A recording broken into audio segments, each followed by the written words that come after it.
What are some of the lessons that we need to learn? Because I've heard a lot of people saying when you have folks that are talking about our history and putting a focus on some of the historical notables coming out of history, and they say, well, but how does that really relate to today, and how do we root our young people in it, and what are the lessons that we need to learn as a people? Some of the mistakes that we've made in the past that we paid dearly for. I mean, I've heard Dr. John Henry Clark say a statement. I never heard that phrase before. He said, it's not our cultural style. And the way he said it, the context he said it in was that we don't kill people who disagree with us. It's not our cultural style. And I never heard that phrase before. But I think what he was saying is we are generally, as a culture, a very open, warm, inviting people. And I don't want to put words in your mouth, but is that part of it? I mean, what are some of Yes, the it lessons that we need to learn so we don't make those same mistakes all over again?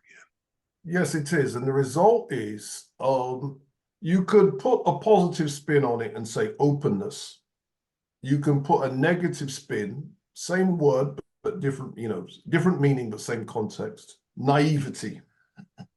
Do you see? And basically, naivety combined with military incompetence. I mean, I asked a question: if um, our colonizers wanted to enslave us again, they decided, okay, let's do it in 2024. Would we be able to fight back any better than our ancestors fought back between 1441 and 1888? And I would suggest probably not, because the same naivety and the same military incompetence is there. And it's not through lack of technology. As I said, metallurgy, we were the most important factor in its evolution. But what we don't do is use our technological knowledge for horrible things like death, horrible things like killing. And unfortunately, if you're naive and you're surrounded by people who are, let's say, on a different program, you lose.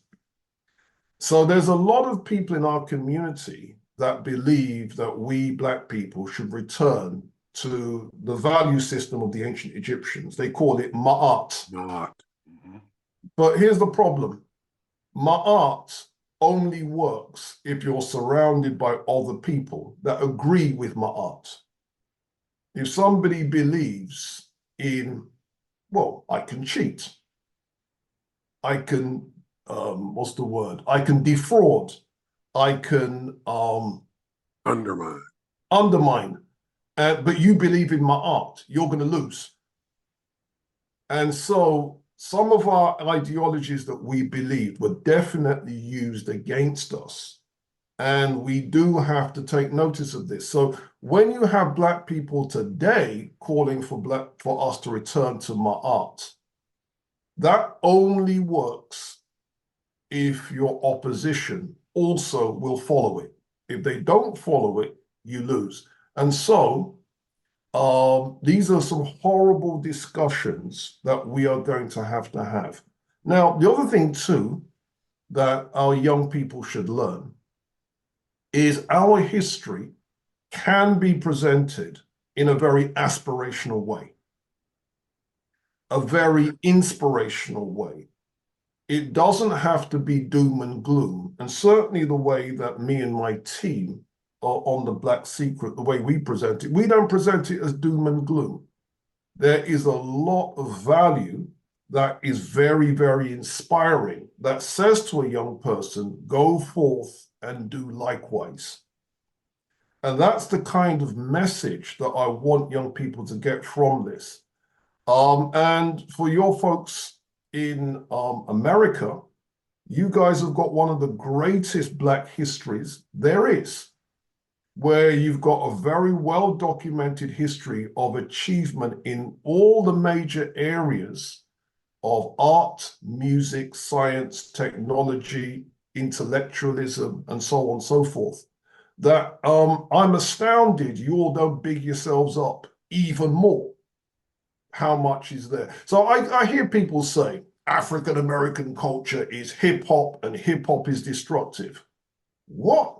You've got people like John Coltrane, you've got people like right now Wynton Marsalis, and people are bringing up hip hop. Why? Do you see? Or Yeah, you also could mention Motown, Stax, Atlantic, Chess Records, Brunswick Records, Philadelphia International Records. I mean, those were juggernauts. I mean, absolutely. we actually, and that's one of the beauties that at my age, at 72, that I take a great deal of pleasure in, is that I've lived through, my generation has lived through arguably the greatest musical renaissance in the history of the world, coming through the 1960s and Yeah, 70s and a little bit into the 80s before the onset of hip hop. yeah. So that kind And of so undergirds what you just said. yeah, so what I'm saying is that and there is so much aspiration in that history. If it's taught to a young person properly, there's no way that they can only but feel pride.